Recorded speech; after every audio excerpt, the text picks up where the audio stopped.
마음이라고 하는 것은 한순간도 멈추지 않고 항상 일어나고 있다는 것은 이제 아시잖아요. 그리고 그 마음이 나하고 상관없이 계속 일어납니다. 지금 이 순간에도 얼마나 많은 마음들이 일어나고 있습니까?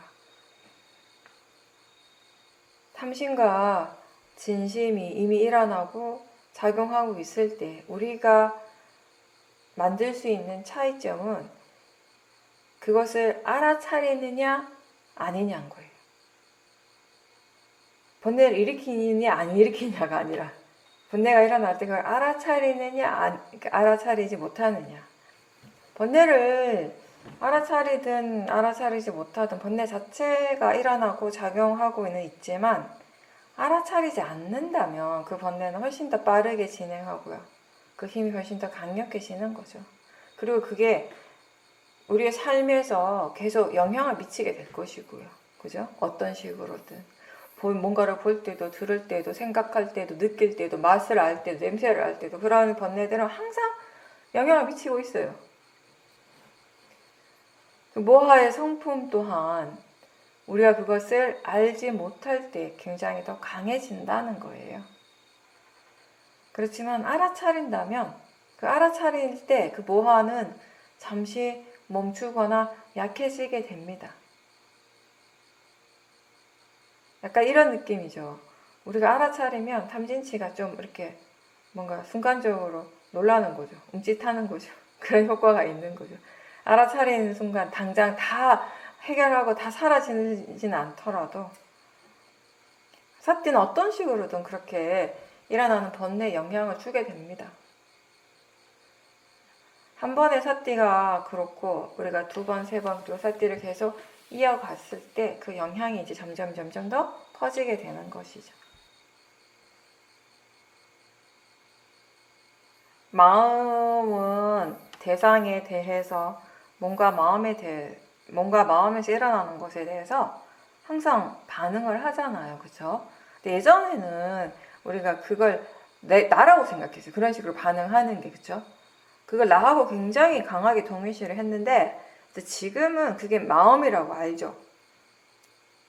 근데 그 예전과 비슷한 상황이나 비슷한 일에 대해서 예전과는 마음의 반응이 다르게 일어나는 것을 보고 우리가 사실 각자 수행의 진행 정도를 좀 파악을 하기도 해요. 대충.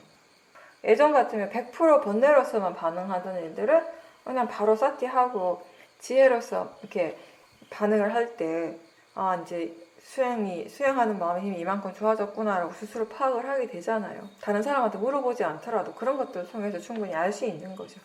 내가 지금 바르게 수행을 하고 있는지 아닌지. 똑같이 번뇌를 일으키고 있고 오히려 더 번뇌를 크게 일으키고 있다면 사실 본인은 수행을 하고 있다라고 하지만 수행의 방향이 잘못된 거죠. 뭔가가 바르지 않는 것이죠. 근데 그런 사람들도 의외로 있거든요. 또는 우리가 전혀 예상하지 못한 일이 갑자기 일어날 때가 있잖아요. 살다 보면 큰 일들이 막 갑자기 일어날 때 그때 일어나는 마음의 반응, 생각 이런 것들을 보면서 이 마음의 지혜가 어느 정도인가를 또 가늠할 수 있는 거예요. 그때 일어나는 그런 생각이나 마음의 반응은요, 절대 우리가 스스로 통제나 관리할 수 있는 그런 영역이 아니잖아요. 그냥 반사적으로 일어나는 것이거든요. 근데 그게 지금 그 마음의 상태, 특히 지혜의 수준을 사실 우리에게 그대로 보여주는 거예요. 마음은 지가 어떤 상태인지 우리한테 항상 보여주고 있어요. 그거 우리가 해석을 못할 때가 많은 거지. 또는 우리가 자꾸 그걸 나하고 동일시하고 있으니까 모르는 것이지.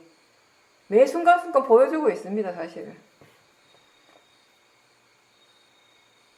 그래서 예전에도 제가 얘기했지만 그 사야도 이야기 있잖아요. 사야도 교통사고 났을 때 조수석에 앉아가지고 어디 가시다가 갑자기 이제 교통사고 났어요. 그래서 안전벨트 안 매고 계셔가지고 머리 이렇게 부딪혀갖고 머리 다치신 거예요. 피도 나고 이제. 그때 그 순간에 다쳤다라는 사실을 이제 인지하시고 그때 그 느낌을 알고 그러면서 마음이 지금 여기서 가장 가까운 병원이 어딘가라고 이제 생각이 계속 이어져서 일어났다라는 것이에요. 지금 어떤 일이 일어났는지, 그럼 무엇을 해야 되는지, 그럼 이 다음에 뭘 해야 되지? 이런 생각들은 계속 착착착착 일어나고 있는데 누가 사고를 일으켰고 왜 사고가 일어나 이런 거에 대한 생각을 하지 않으셨대요. 그러니까 이 상황에서 무엇이 가장 중요한가? 그 중요한 것에 대해서 생각하고 그 중요한 순서대로 할 일에 대해 마음이 생각을 계속 하고 있었다라는 겁니다. 그때 그리고 그 마음이 굉장히 밝고 분명하고 편안한 상태였던 거죠. 그래서 사야도께서 하시는 말씀이 아주 기분 좋은 상태로 병원에 가셨다라고 하셨어요. 그런 식으로 마음이 그 반응한 것 자체에 대해서 사도 스스로도 좀 놀랐다라고 하셨고요. 내가 이렇게 반응해야지, 이런 식으로 마음이 일어나야지 라고 미리 계획한 건 하나도 없어요. 그냥 그 일이 일어났고 그리고 그 다음은 다 마음이 알아서 한 거죠. 평소에 사띠가 항상 있고 그리고 대상이나 지금 일어나는 일에 대해서 내 마음대로 판단하거나 감정적으로 반응하지 않았고 그냥 그 평소의 습관대로 하던 대로 사띠가 있었고 그리고 지혜가 있었기 때문에 지혜가 그 다음에 무엇을 해야 할지에 대해서 알고 있었던 거죠. 전체적인 과정에서 마음은 알아차리고 또 해야 할 일이 있으면 그걸 하는 것이에요. 이렇게 하실 수 있었던 거는 사띠가 항상 있었기 때문에 가능하죠. 사띠와 지혜가 있었기 때문에. 사띠가 없는 상황에서 갑자기 어떤 일이, 큰일이 막 벌어지면 사람들이 대체로 지금 일어나는 일에 대해서 계속 생각하고 분석하고 판단하고 또 일에 대해서나 사람에 대해서 계속 막 이렇게 생각을 하는 거예요. 근데 그때 일어나는 마음이 대체로 화의 마음이 많아요. 뭔가 일어난 상황에 대해서 막 불평하고 있고 이런 일이 왜 나한테 일어났지? 라고 하는 그런 마음, 화의 생각들. 근데 그렇게 이미 일어난 것에 대해서 화를 내고 불평하는 것은 전혀 도움이 안 되죠. 그런 것들이 우리의 마음을 안정되고 편안하게 하는데 어떻게 도움이 되겠습니까? 지금 일어난 것에 대해서 마음이 부정적으로 이 번뇌로서 반응하느라고 바쁘다면 마음의 에너지를 쓸데없는 것에 너무 많이 소비하는 것이에요. 그래서 지금 무엇을 해야 할지에 대해서 생각하고 결정하는데 오히려 방해가 되는 것이죠.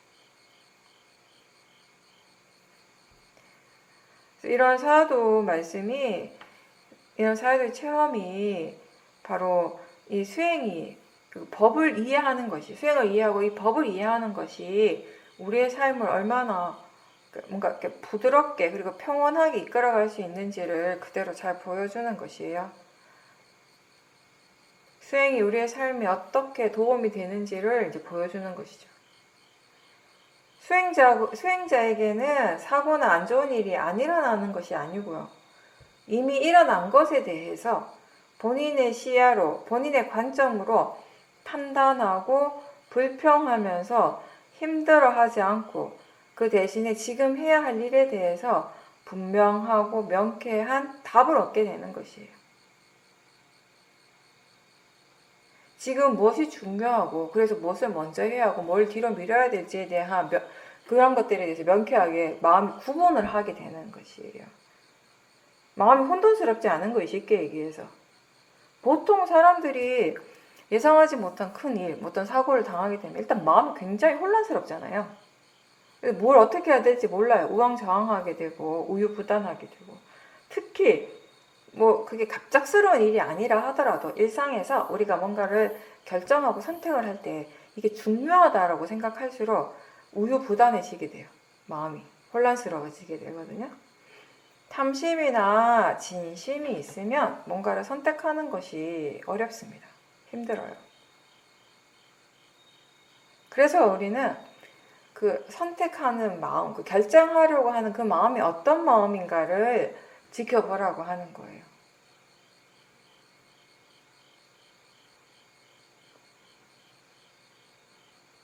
만약에 우리가 수행을 하면 모든 것이 완벽해질 거야. 우리의 수행이 우리의 모든 일들을 완벽하게 만들어준다고 그렇게 믿고 생각한다면 좋지 않은 일이 일어날 때마다 마음의 반응이 어떻겠어요? 아니, 이런 게 왜 나한테 일어나지? 그래서 화가 많이 나게 되는 것이에요. 수행자한테 왜 이런 일이 일어나지? 이거 굉장히 어리석은 생각이거든요. 근데 그런 생각을 아무렇지도 않게 하는 사람들이 있다는 거죠. 내가 수행을 하는데 왜 화가 나지? 수행을 하지만 지혜가 없으면 화가 나죠, 당연히. 마음의 이치를 깨닫지 못하면 번뇌가 일어나죠. 그런 식으로 일어난 것에 대해서 바로 받아들이고 지금 무엇을 해야 할지에 대해서 우리가 생각을 못하고 계속 화를 내고 있다면 화 때문에 지금 해야 할 일에 대한 바른 생각들은 점점 더 하기가 어려워지게 되는 것이에요.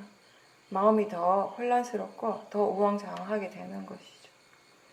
여러분들이 뭔가 결정을 할 때 어떤 때는 쉽게 결정할 수 있지만 어떤 때는 굉장히 마음이 막 혼란스러울 때가 있잖아요. 우왕좌왕, 우유부단, 그죠? 우유부단할 때가 있어요. 이렇게 해야지라고 생각했다 금방 돌아서 다음 순간에 마음이 아니야, 또 저렇게 해야 될 것 같아. 그 다음에 또 이렇게 저렇게 할까라고 생각하는 순간에 아니야, 그건 또 아닌 것 같아. 수많은 경우의 수에 대한 생각들이 수없이 떠오르는 거예요. 이건 이래서 안 되고 저건 저래서 안 되고 끝없이 많은 생각들을 하게 되는데 결국 그 밑에가 뭐가 있냐면 탐심이 있어요. 탐심. 이것도 놓치기 싫고 저것도 놓치기 싫은 거예요. 다 잘 됐으면 좋겠고 결과가 다 잘 됐으면 좋겠고 내가 모든 걸 다 두루 다 얻기를 원하는 그런 마음이 이 선택을 힘들게 하는 것이거든요. 그 마음이 너무너무 이제 혼란스러워지는 거예요. 마음이 점점 혼란스러워질수록 이제 올바른 선택과는 거리가 점점 더 멀어지게 되는 거예요. 그래서 지혜가 있으면 생각을 깊이 하고 생각 오래 하는 것도 좋아요. 도움이 될 수 있어요. 그래서 제가 볼 때 지혜가 없이 번뇌로 사는 생각을 오래 하면 할수록 오히려 본인한테 더 안 좋은 쪽으로, 더 불리한 쪽으로 결과가 나오는 것 같아요. 오히려 생각을 하면 할수록 이 도사의 마음이, 모아의 마음이 더 막 강해지는 것 같아요. 그런 경험 해보셨죠? 선택하기가 왜 힘든가 가만히 지켜보면 결국 탐심이라는 것이에요. 저도 그런 경우가 있었거든요. 예전에 많았죠, 사실 예전에는. 선택하는 것이 너무 어려운 거죠. 좋은 거, 내가 원하는 거 다 하고 싶으니까 이걸 선택하는 것도 힘들고 저걸 선택하는 것도 힘들어요. 지금 어떤 마음을 하고 있는가? 탐심, 그 진심, 이게 모하, 그 마음들을 우리가 충분히 지켜보고 그런 마음들이 최대한 없는 상태로서 뭔가를 선택할 수 있을 때 그게 사실 결과적으로는 우리 자신에게 가장 이익되는 것이에요.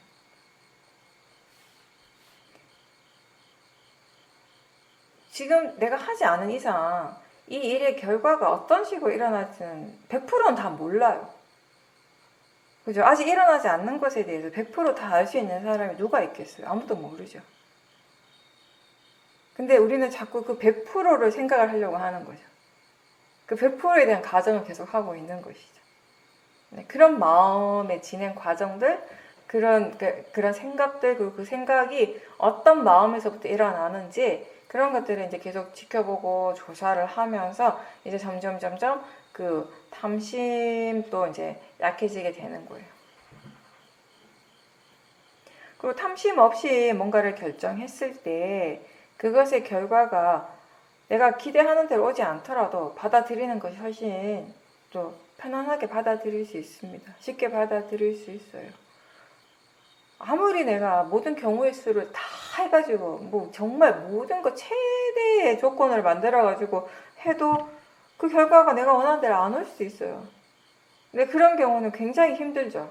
그 결과를 받아들일 수가 없기 때문에 받아들이는 그 마음이 너무 화가 나기 때문에 마음이 많이 힘든 것이에요. 그런 일들을 우리가 삶 속에서 많이 경험을 하고요. 그런 삶의 경험들이 우리가 꼭 수행이 필요한 순간들이에요.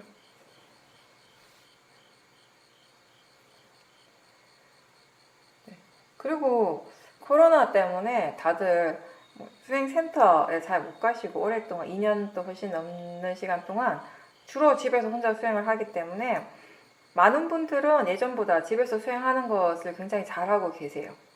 제가 볼 때. 근데 여전히 집에서 수행하는 것이 어려운 분들도 많아요. 특히 이 수행이 아직 충분히 능숙하지 않은 분들은 더 그렇죠.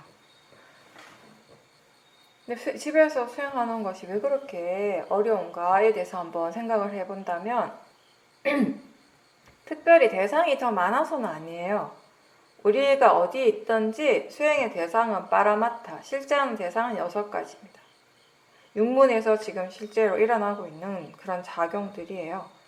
그래서 수행센터가 아니라 집에 있거나 아니면 어디 사람들 많은 곳에 있다고 해서 사실 수행의 대상이 갑자기 확 많아지는 건 아니죠.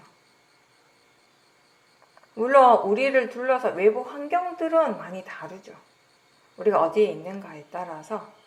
근데 궁극적인 것은 수행에서 더 궁극적인 것은 우리의 마음 자체가 달라진다는 거예요.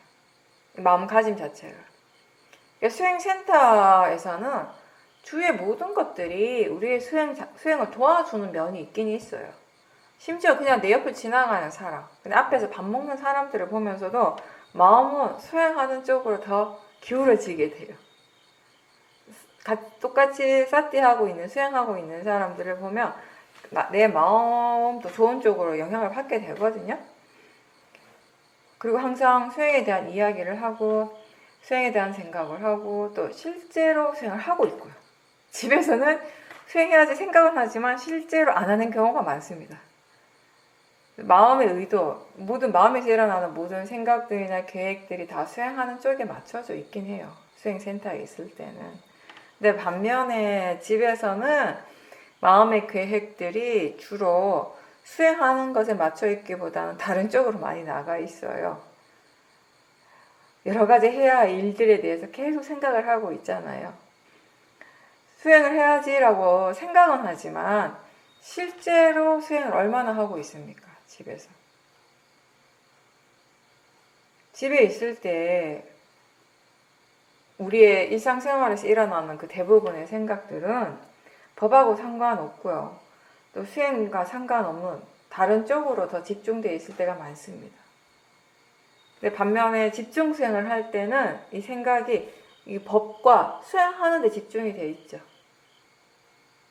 지금 자신이 체험하고 있는, 자신에게 일어나고 있는 그 결과 자체에만 그 관심을 두지 말고 그 결과 자체에만 중점을 두지 말고 이런 근본적인 차이점, 마음의 이 생각이 전혀 다르고 마음의 방향이 전혀 다르다라는 거, 마음의 의도가 다르다라고 하는 이 차이점에 대해서 분명하게 숙고하고 알아야 한다는 것입니다.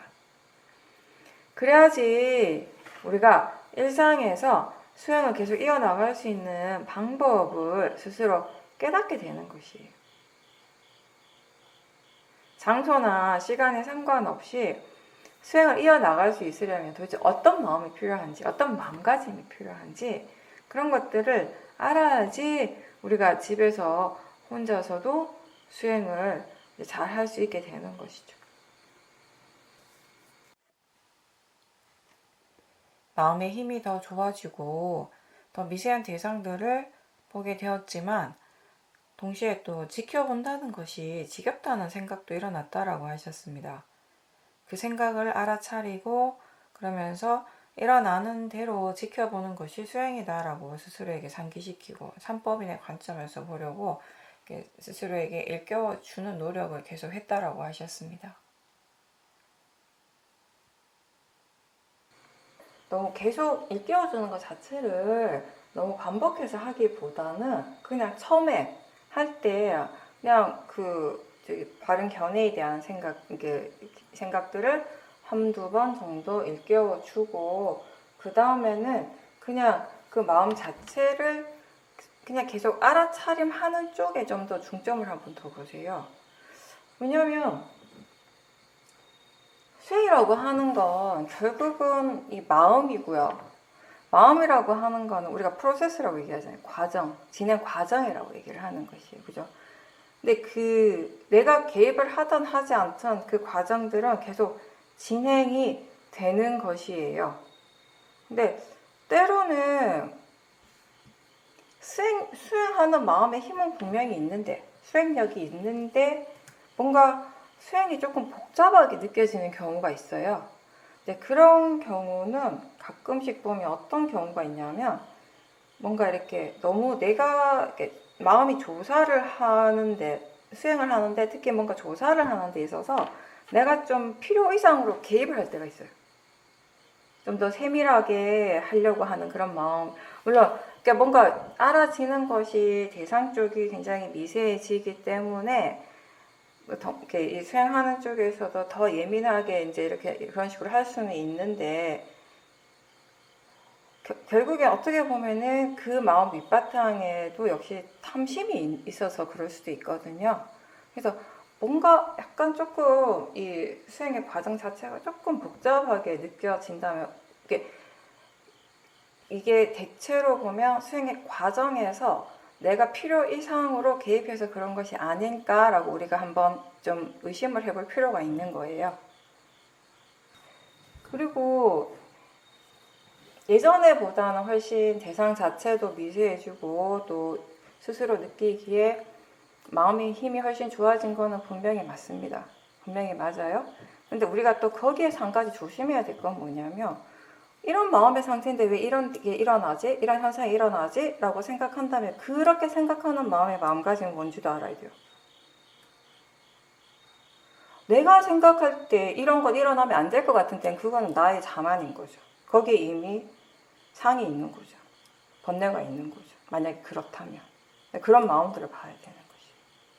우리가 수행이 잘 될 때도 항상 조심해야 되는 부분이 이제 그런 부분들인 것 같아요. 그러니까 분명히 잘 되는 건 맞아요. 예전에 비교했을 때 마음이 제일 훨씬 좋아진 것은 맞는데, 어쨌든 지금 뭔가 마음에서 무엇이 일어나고 있는가는 지금의 마음의 상태에 그 수준에 딱 맞는 것만 일어나요.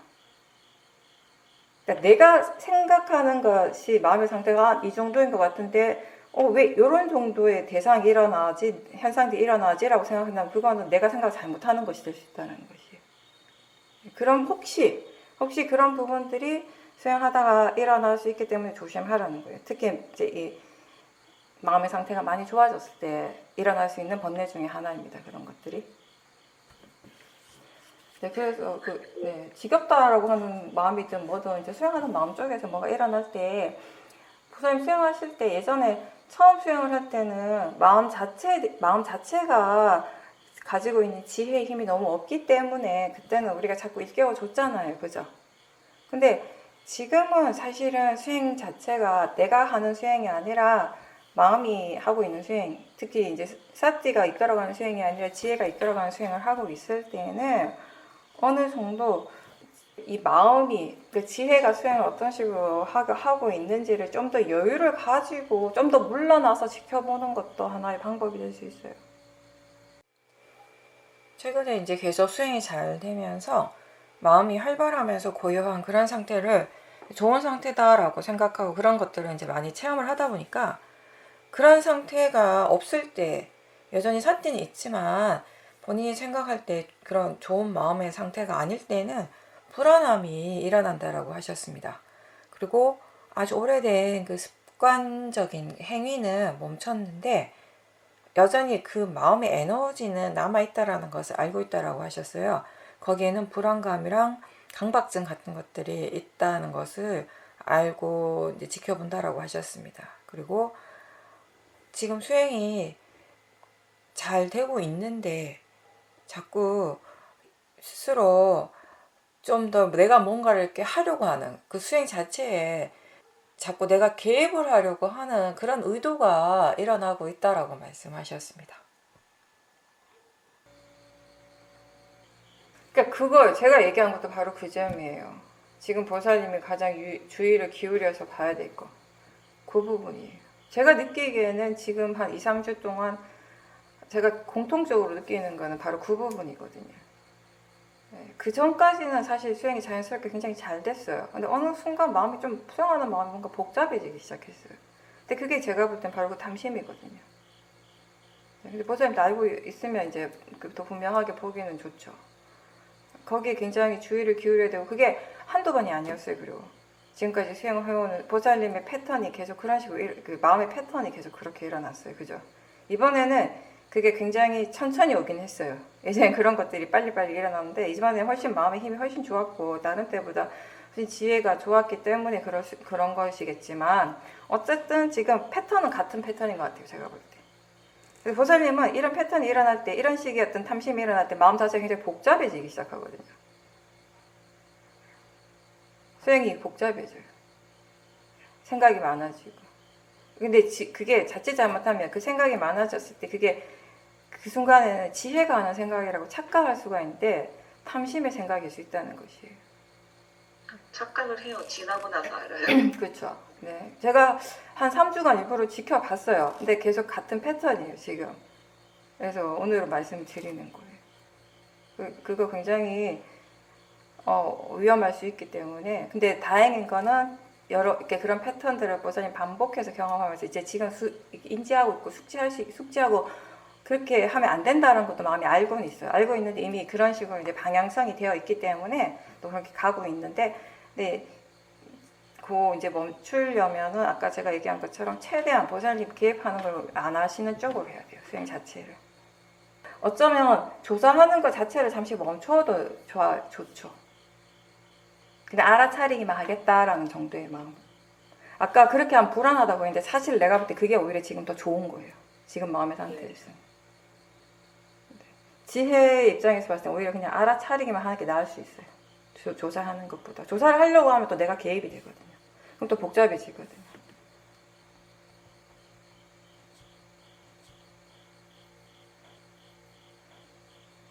어떤 대상을 볼 때 그 대상을 향해서 번뇌가 계속 반복적으로 일어나는 경우가 있잖아요. 예를 들어서 이제 가장 이제 많은 경우가 생각인데 어떤 생각 때문에 번뇌가 계속 일어나고 있을 때, 그렇다라는 걸 스스로 이제 분명하게 알게 됐을 때, 물론 기본적으로는 그 생각을 대상으로 지켜보는 건 맞아요. 아니, 그리고 또 그 뒤에 있는 그 생각하는 마음에 있는 그 생각을 일으키는 마음. 이게 화의 마음일 수도 있고, 탐심의 마음일 수도 있고, 그 탐심이나 그 화의 마음을 지켜보고, 또 그와 함께 이제 생각하는 마음도 이제 보게 됐을 때, 이제 그 번뇌가 해결이 되는데, 근데 이게 뭐가 지금 일어나는 것에 뭐가 문제라는 것을 우리가 알기는 아는데, 근데 그 대상을, 그 탐심이나 진심을 또는 생각하는 마음을 바로 대상으로서 지켜보기에 이 수행하는 쪽의 마음의 힘이 부족할 때가 있어요. 지금 이 생각을 대상으로 또는 이 탐심을 대상으로 지켜봐야 된다라는 것까지는 알아요. 아는데 문제가 때로는 어떤 게 문제가 되냐면 수행하는 마음 쪽이 그거를 대상으로 지켜볼 만한 힘이 아직 없는 경우가 있잖아요. 그런 경우는 자꾸 그거를 생각을 또는 그 탐심을 계속 대상으로 보려고 막 애를 쓰면 쓸수록 오히려 마음의 힘이 더 떨어지게 되거든요. 수행이 더 힘들어지게 되거든요. 그러니까 그럴 때는 지금 이렇게 수행이 잘 안 되는 이 번뇌의 원인이 뭐 때문에 그런지를 알더라도 그걸 바로 대상으로 지켜볼 수 없다면, 아직 마음의 힘이 부족하다면은 자꾸 거기에 막 집중하기보다는, 그걸 계속 붙들고 보려고 막 애를 쓰기보다는 좀 더 중립적으로 번뇌를 일으키지 않고 지켜볼 수 있는 다른 대상을 통해서 수행하는 마음의 힘을 키우는 것이 우선이에요.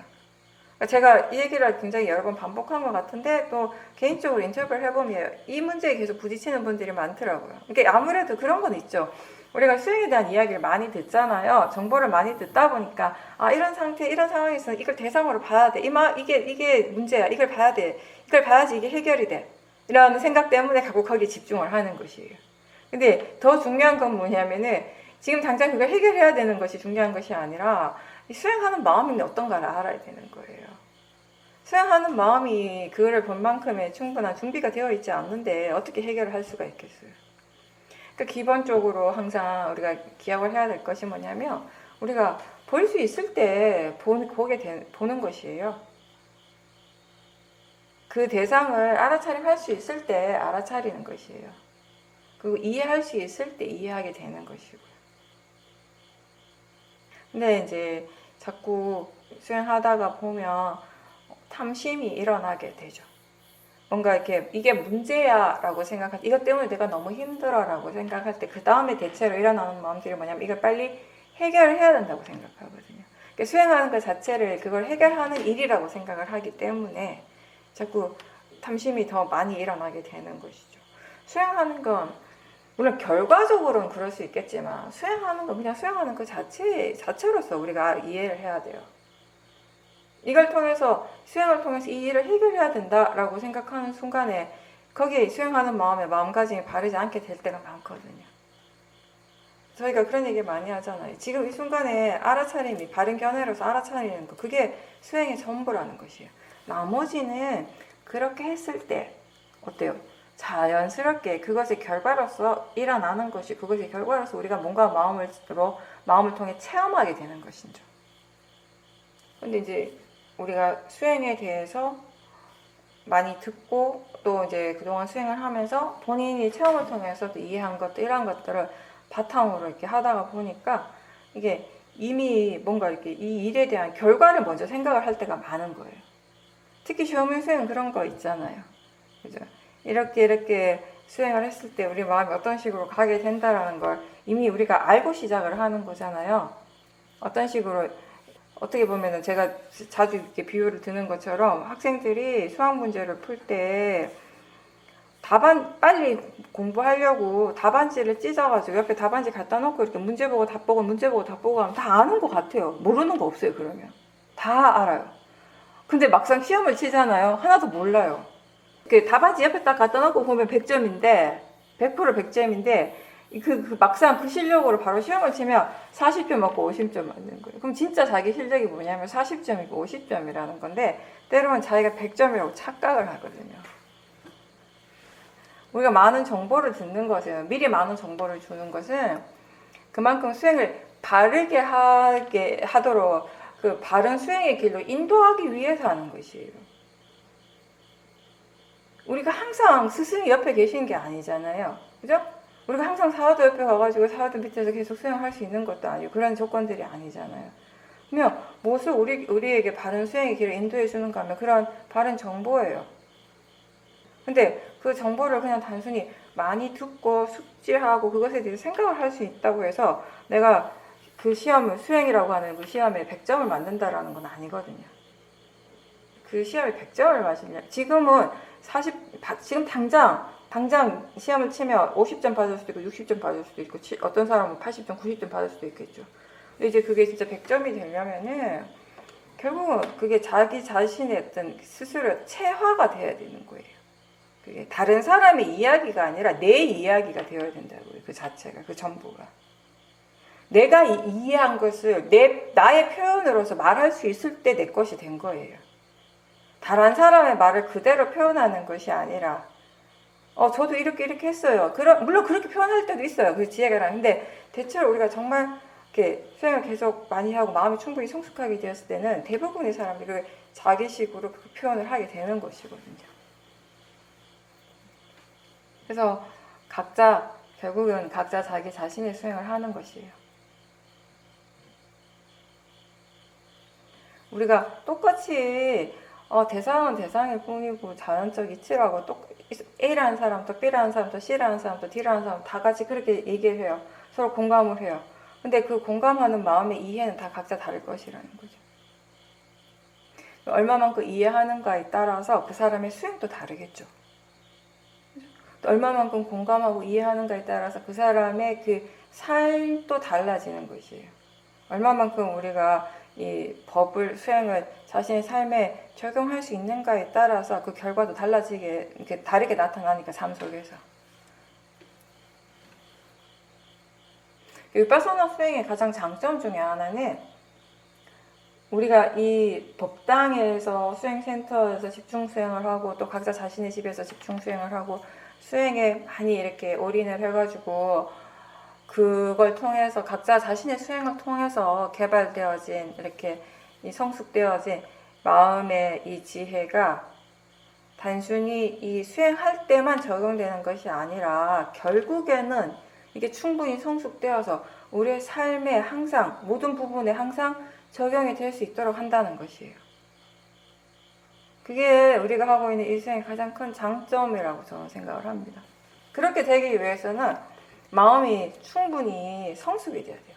지혜도 한두 번 일어나서 되는 것이 아니라 충분히 성숙이 돼야 되는 거예요. 다른 모든 부분에 다 적용이 되려면. 한두 번 일어난, 한 번 이렇게 일어난 지혜는 심지어는 그 다음에, 다음날 일어나면 잊어버리기도 하잖아요. 좀 그런 기억이 있거든요. 자선할 때 분명히 무슨 지혜가 일어나서 기분이 엄청 좋았어요. 근데 그거를 처음에는 제가 수행을 할 때 무조건 다 적었어요. 어떤 일이 이렇게 내가 뭘 느끼고 어떤 이해가 생기고 어떤 체험을 하게 되면 꼼꼼하게 막 적었거든요. 적었는데 나중에는 안 적었어요. 어차피 적는다고 해서 그 이해가 깊어지지도 않아요. 정말 깊이 있게 이해하면 적는 게 오히려 귀찮은 거지. 어차피 마음이 기억을 하고 있는 거예요. 마음이 기억해야지 진짜이기 때문에. 그래서 안 적는단 말이죠. 근데 이게 어떤 지혜는 그냥 그 지혜가 일어난 순간 기분 굉장히 좋거든요. 와, 이런 게 일어났구나. 와, 이러면서 이거 이제 이렇게 써먹어야겠다. 이런 생각이 들어요. 그 다음날 마음이 이렇게 생각하는 거. 분명히 뭔가 일어나긴 일어나는데 그게 도대체 뭔지가 기억이 안 나요. 까맣게 잊어버려요. 뭔가가 일어나긴 일어나는데 딱 거기까지인 거예요. 근데 그거 어떻게 삶에 적용을 시키겠어요? 딱 그 정도인데. 그죠? 그 순간에는 잊어버렸어요. 어떤 내용인지 기억이 안 나는데 또 수행을 계속 해요. 하다 보면 어느 순간에 하는 순간에서 하는 순간인데 그게 그때 그 지혜가 이 지혜였다는 게 그때 기억이 나요. 이제. 그러면서 좀 더 분명해지는 거예요. 확실해지는 거죠. 명확하게 되고 그런 체험들을 이제 반복하면서 자연스럽게 이제 일상에서도 적용이 가능해지는 그런 이제 큰 지혜들이 생기는 거죠. 네, 보살님께서는 본인이 좀 몸이 건강이 원래 안 좋기 때문에 그동안 코로나에 걸릴까봐 굉장히 걱정이 많았다고 하셨어요. 근데 지금 이제 코로나에 걸리게 됐고, 근데 이제 막상 코로나에 걸리고 나니까 이 생각보다 이게 크게 많이 아프거나 힘들지가 않아서 이걸 내가 왜 그렇게 무서워하고 걱정을 했나 이런 생각이 든다고 하셨습니다. 그동안 워낙 이제 자주 아프다 보니까 지금은 혹시나 이게 폐 쪽에 영향을 미칠까봐 계속 관찰은 하고 있는데 어느 정도 아파야지 병원을 가야 하는가에 대해서 지금 마음이 갈피를 못 잡고 있다라고 그렇게 말씀을 하셨습니다.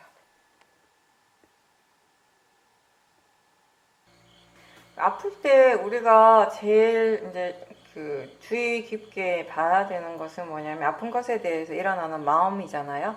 그죠? 특히 이제 평상시에 몸이 건강한 사람들은 조금 덜한데 평상시에 건강이 안 좋았던 사람들은 아플 때 불안한 마음이 많이 일어나거든요. 강하게 일어나거든요. 그게 굉장히 힘들어요, 사실. 그 불안함이, 그 두려움이. 그게 정말 사람을 이제 힘들게 하는 거기 때문에 몸이 아픈 것도 힘들지만 그거보다 훨씬 더 이제 우리를 힘들게 하는 것이 그 불안함에 대한 것이, 불안감, 그 두려움, 그러니까 그런 것들을 아마 잘 지켜보고 계실 거예요. 그게 다른 어떤 것보다 꼭 지켜봐야 될 중요한 대상이라는 거 아시니까. 그리고 이제 그게 어느 정도 이제 충분히 좀 이렇게 지켜보고 좀 가라앉았을 때, 그때 이제 몸의 감각들, 아플 때 일어나는 그런 몸의 감각들을 또 대상으로 보는 것도 이제 연습을 많이 해야 되는 거죠. 아프거나 아프지 않는 거나 대상이라는 점에서는 같잖아요. 아까 제가 본문 끝에도 그런 얘기를 했지만 그 지혜가 일어나기 위해서 우리가 수행을 굉장히 많이 해야 되고요. 그리고 이해해야 될 것들이 굉장히 많습니다. 우리가 해야 할 일들이 굉장히 많아요. 아프거나 아프지 않는 거나 감각이 일어나고 있다는 거, 그 감각을 느끼고 있다는 점에서는 다르지 않아요. 어떤 특정한 감각에 대해서 우리는 그것을 통증이라고 표현을 하고 아프다라고 이제 표현을 하는 것이에요. 병이 난다라고 하는 것도 사실 우리가 그 물질의 파라마타에서 보면 그 4대 요소가 이제 변하는 것이잖아요. 그렇죠? 이제 그런 증상들이 일어날 때 우리가 그 감각이 그냥 단지 좋은 것도 아니고 나쁜 것도 아니고 아프다라고 하는 것이 나쁜 거고 안 아픈 것이 좋은 것이 아니라 아픈 것도 그냥 감각이 일어나는 것이고 안 아픈 것도 감각이 일어나는 것으로서 그리고 둘 다 대상으로서는 같다라고 하는 것 이런 부분들을 얼마만큼 우리가 잘 이렇게 이해하고 있는지 그걸 이해하는 방향으로 지금 수행을 하고 있는지 이런 부분들을 점검을 하실 필요가 있어요. 있고 사실 보살님뿐만 아니라 이 코로나 상황, 지금은 시간이 많이 지나고 많은 사람들이 이미 이제 코로나를 경험하고 그래서 코로나 자체에 대한 불안감이 많이 줄었지만 재작년에 코로나가 처음 시작되고 막 환자가 많이 늘어나고 했을 때 그 불안감에 대해서 한번 떠올려 보세요. 굉장히 많이 우리가 불안해하고 두려워했잖아요. 그래서 내가 아프면 어떡하지라고 하는 근데 그런 마음들이 꼭 코로나뿐만이 아니라 우리가 앞으로 살아가면서 더 나이가 들고 몸이 좀 더 이렇게 쇠약해지고 병이 들 확률들이 이제 많아지면서 그런 마음들은 언제든지 일어날 수 있는 것이거든요. 또 젊다고 해서 항상 건강한 건 아니잖아요. 누구나 다 아플 수 있는 가능성은, 병이 날 수 있는 가능성은 항상 있는 것이에요. 불교에서 여러 가지 수행 대상 중에 하나가 죽음에 대해서 계속 명상하는 것이 있잖아요. 그렇죠? 그게 우리 입장에서 본다면 어떻게 보면 그걸 통해서 죽음에 대해서 우리가 대비를 하는 거예요. 올바른 준비를 하는 것일 수도 있어요. 마찬가지로 아픈 것에 대해서도 지금 조금 아프지만 그 조금 아픈 것에 대해서 대충 넘어가지 말고 간과하지 말고 그때 일어나는 그런 마음들, 조금 아프든 많이 아프든 어쨌든 마음은 일어나게 되거든요. 반응하게 되거든요. 어쩌면 지금 조금 심하지 않을 때 조금 아플 때 그때 일어나는 그런 마음의 반응들을 충분히 대상으로 우리가 열심히 막 이렇게 수행을 하게 된다면요. 그 수행의 결과를 통해서 나중에 진짜 어떤 힘든 경우가 생겼을 때 또 우리가 이렇게 적용을 할 수 있는 사야도 표현에 의하면 돈을 많이 벌 때 저금을 해놔야지 나중에 돈이 없을 때 써먹을 수 있다라고 다 비슷한 것 같아요. 근데 자꾸 우리가 같은 실수를 반복하는 게 뭐냐면 좋을 때는 수행을 잊어버려요. 뭔가 마음이 좋은 상태일 때 수행하는 거 잊어버리고 있다가 언제 수행해야지 생각하냐면 뭔가 좀 안 좋아지기 시작하면 갑자기 많이 안 좋아지면 이제 힘든 거예요. 수행하는 것도. 조금 안 좋아지면 수행해야지라고 그나마 할 수는 있는데 갑자기 뭔가 안 좋은 것이 확 몰려들기 시작하면은 그만큼 마음에 준비가 안 돼 있는데 되겠어요? 아까 보살님이 폐렴이 생겨가지고 호흡이 막 힘들어지니까 나중에 공황장애까지 왔다라고 했듯이 그렇게 쓰나미가 막 몰려오는 거 처음에 조금 안 좋은 것이 점점 더 안 좋아지면서 그냥 단순히 그것만 안 좋아지는 것이 아니라 그것 때문에 다른 것들이 또 오고 이것 때문에 또 다른 것이 일어나고 하면서 그게 우리 마음에 준 타격이 굉장히 강해지게 되는 것이거든요. 그런 관점에서 우리가 생각해 볼 수도 있는 것이에요. 죽음에 대해서 우리가 충분히 숙고하고 대비하는 것이 이렇게 어떤 마음가짐으로 그걸 받아들여야 하는가 이런 것들에 대해 생각하는 것도 하나의 수행이 되는 것처럼 아픈 것에 대해서 이제 늙고 우리가 나이가 들어가고 이런 몸이 변해가고 하는 것에 대해서도 우리가 어떤 마음가짐을 가져하는가 그럴 때 어떤 식으로 수행을 해야 되는가에 대한 생각도 한 번씩 해줄 필요가 있는 거예요. 그리고 많이 아프지 않더라도 몸이 안 좋을 때 일어나는 그런 마음의 반응들을 충분히 이제 대상으로 보는 그런 연습들을 많이 해보십시오. 누구나 다 언젠가는 아플 거니까, 언젠가는 죽음을 눈앞에 두게 될 것이니까 완전하게 정말 그게 너무 큰 것이 나한테 닥쳤을 때 우리가 뭐 아무것도 못하고 우왕좌왕하고 정신없이 그렇게 될 수 있기 때문에 미리 할 수 있을 때 최대한 이쪽은 준비를 해야 되는 것 같아요. 갑자기 이런 일이 벌어졌을 때 그때 수행을 하려고 하면요 이미 늦은 거예요. 못해요 그때는. 건강할 때 마음의 상태가 좋을 때 더 많이 수행을 하고 더 열심히 해서 마음의 힘을 축적시켜 놔야 되는 거죠. 근데 그걸 아는데 잘 안 돼요. 그게 문제인 거죠. 아는 대로 다 하면 뭐가 문제겠어요. 그죠? 우리가 아는 대로 할 수 있다면 뭐가 맞는지 안단 말이에요. 뭐가 옳은지 알아요. 어떻게 해야 되는지 아는데 문제는 뭐냐면 그거 실천을 잘 안 하는 거예요. 그거 다 실천하고 살면 뭐가 문제겠어요. 다 잘 살죠. 안 하니까 문제죠. 게을러지니까. 그러니까 다음에 해야지. 이거 조금 지나면 해야지. 지금 이거 바쁜 거 있으니까 바쁜 거 좀 다 하고 나면 해야지. 수행은 항상 지금 해야 되는 거예요. 항상. 내가 좀 덜 바쁠 때 하는 것이 아니라 상황이 지금보다 좀 더 안 좋아지면 그때 수행을 하는 것이 아니라 수행은 항상 지금 하는 일이에요. 지금. 바로 지금 이 순간에 해야 되는 일이 수행입니다. 그리고 그렇게 가능한 것이 그렇게 할 수 있는 것이 왜냐면 적어도 우리가 하는 이 수행은 이 바사나 수행은 기본적으로 다른 걸 하면서 내가 해야 할 일을 일상의 삶 속에서 내가 생활인으로서 그죠? 이렇게 세상을 살아가는 이 생활인으로서 해야 될 일을 하면서 마음의 수행을 할 수가 있다는 것이에요. 우리가 지금 연습하는 게 딴 게 아니라 그거 연습하는 거예요. 뭐 대단한 거 하는 것 같이 느껴질 수 있지만 사실 그거 하는 거예요. 내가 이 삶 속에서 내가 이 생활을 하면서 내가 할 일을 하면서 살아가는 이 과정에서 그 순간순간에 항상 알아차림이 있도록 마음이 수행을 할 수 있도록 연습하는 거 그거 전부 아닌가요? 사실 그거 하고 있고요. 그거 연습하고 있고 그 연습이 충분히 되고 그게 충분히 성숙되었을 때 마음이 충분히 성숙되었을 때 나머지는 다 결과로서 일어난다고요. 우리가 생각하는 뭐 지혜라든지 좋은 마음들 그런 지혜들이 우리 삶에 어떤 식으로도 좋은 영향을 미치는지 이건 다 결과고 이건 내 손을 떠난 것이에요. 내 손을 떠난 것이에요. 내가 어떻게 할 수 있는 영역이 절대 아니라는 것이에요. 마치 내가 아프고 싶어서 아픈 거 아니잖아요. 많이 아픈 사람이 큰 병이 난 사람 보고 물어보면 그 큰 병 내가 아프고 싶어서 아프다고 얘기하는 사람 누가 있겠어 이 세상에. 그냥 아프니까 병이 났으니까 아픈 거예요. 그죠? 근데 그 병이 나는 게 내가 어떻게 할 수 있는 게 아니었잖아요. 어느 날 갑자기 물론 또 굳이 그렇게 얘기를 한다면 뭐 평상시 생활 습관이나 뭐 식습관을 좋게 하면은 뭐 그런 정도 이렇게 할 수는 있겠지만 제가 말하는 거 우리가 깜마로서 오는 것들 내 손을 떠난 것이에요. 근데 그런 것처럼 우리가 수행을 열심히 해요.